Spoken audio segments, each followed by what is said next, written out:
Welcome to Kaumudi Global. Last-minute Russian demands related to the Ukraine conflict threatened to derail the near-complete process of reviving the Iran nuclear deal Friday as the EU announced negotiations would be paused.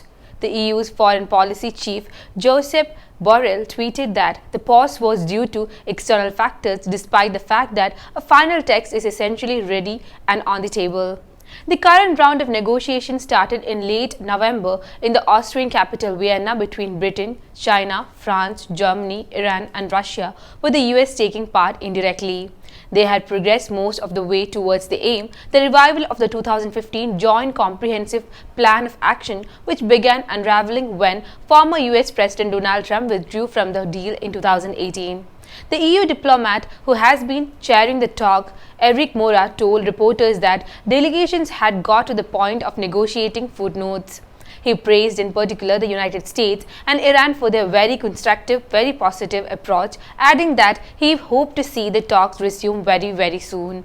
However, last week, Russia said it was demanding guarantees that the Western sanctions imposed on its economy following its invasion of Ukraine would not affect its trade with Iran.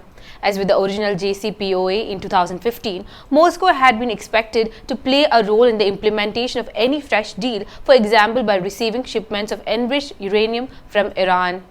The United States on Friday put the ball in Iran and Russia's court after the EU announcement.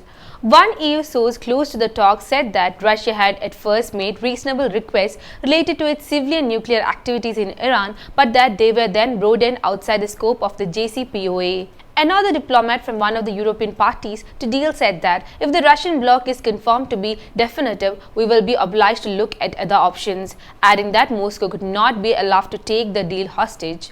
The head of the British delegation, Stephanie al-Qaq, tweeted that she was deeply disappointed at the pause in the talks.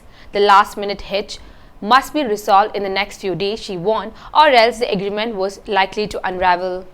After he withdrew from the JCPOA, Trump went on to reimpose sanctions on Iran, including on its vital oil sector. That prompted Iran to start disregarding the curbs laid down in the deal on its nuclear activity. The JCPOA aimed to ensure Iran would not be able to develop a nuclear weapon, which it has always denied seeking. As for Iran itself, the Islamic Republic isn't in a position to counter the Russian strategy. Therme said, "Moscow is making use of Iran's weakness." Tehran itself has blamed the US for creating challenges in the final stage of the talks. Iranian Foreign Ministry said in a tweet Friday that no external factor will affect our joint will to go forward for a collective agreement. Russia's ambassador to the UN in Vienna, Mikhail Ulyanov, told reporters outside the talks venue that he rejected attempts to put all the blame on the Russian Federation, insisting that other parties to the talks need additional time. A European source said it was now up to Iran and China to apply pressure to Moscow to make sure the deal was not scuppered. I'm Neha signing out. If you liked the video, please subscribe to our channel.